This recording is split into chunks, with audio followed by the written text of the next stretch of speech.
साथीहरू नमस्ते, सन्चै आराम हुनुहुन्छ? म नि एकदम आराम छु। कता कता के हुन्छ, बिजी व्यस्त हुनुहुन्छ होला साथीहरू होइन। आफ्नो ख्याल गर्नु होला, गर्मी बढेको छ, पानी धेरै पिनु होला भन्न चाहन्छु सबै साथीहरूलाई। देश विदेशमा त झन् कस्तो गर्मी हुन्छ, 40-45 डिग्रीको 50-55 डिग्रीको घाम हुन्छ होइन। भोगेर आएको छु साथीहरू। हजुर, त्यही भएर हजुरलाई मभन्दा त धेरै जान्ने हुनुहुन्छ, त्यही पनि मेरो मनमा लागेको कुराहरू हजुरको माझमा पस्केको। धेरै ख्याल गर्नु होला, पानी धेरै पिनु होला, आफ्नो स्वास्थ्यको ख्याल गर्नु होला साथीहरू। हजुर, म चाहिँ आज अब नेपालको 5 पनि बजिसक्यो। मैले खाना बेलुकाको छिटै खान्छु। हजुर, खाना आउनु होला। अब विदेशको साथीहरू त आउन सक्नुहुन्न। हजुर, कोही मेरो छेउछाउमा हुनुहुन्छ भने आइदिनु होला। आज मेरो खानामा यो सलाद त पहिला स्टार भनेको सलादबाट गर्नुपर्छ।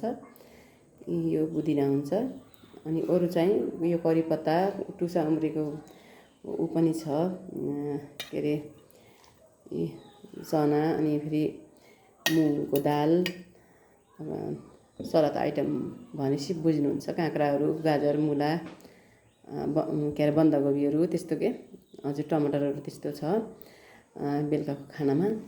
अनि तरकारी चाहिँ मैले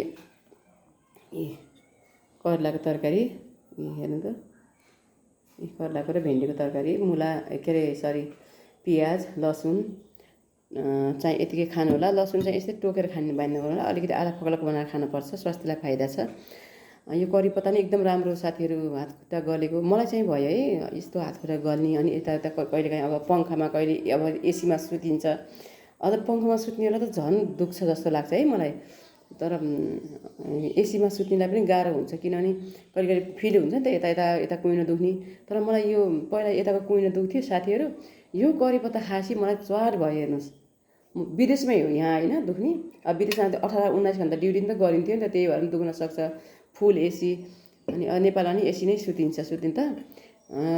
अनि त्यही भएर यो करी पत्ता खाएको चट्टै भयो। हजुरले पनि ट्राई गर्नु होला। म त विदेशमा नि किनेर खान्थेँ, कहिल्यै छुटाइनँ कि। अब नेपालमा त यता हिँडेकै बाटोबाटैमै हुन्छ साथीहरू, कति धेरै करी पत्ताहरू। हजुर, त्यही भएर खाना खानु होला। अनि त्यो सलाद भयो, यो अन्डा, काजु, बदाम, ओखर, अनि फर्सीको बियाहरू छ। तरकारी देखिहाल्नुभयो। त्यही भएर तरकारी खाँदाखेरि, पकाउँदाखेरि जहिले पनि बोइल खानु होला। वेट पनि एकदम लस हुन्छ बोइल खानुभयो भने। म त खाँदिनँ त्यस्तो पुर्की बनाएको खाँदिनँ। अब यताउता हिँड्दा त खानुपर्छ, त्यही भएर बोइल खानामा एकदम राम्रो छ, स्वास्थ्यलाई नि फाइदा छ, वेट पनि घट्छ।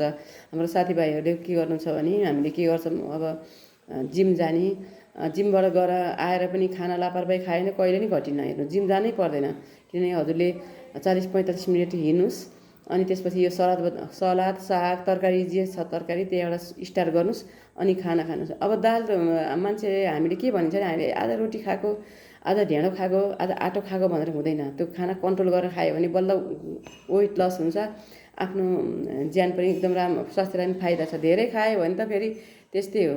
म आज हिँडेछु, मैले आज जिममा गएको छु भनेर त आएर यसरी खाना लापरवाही खाना नै कहिले नि घट्नु साथीहरू है। आफ्नो ख्याल गर्नु होला।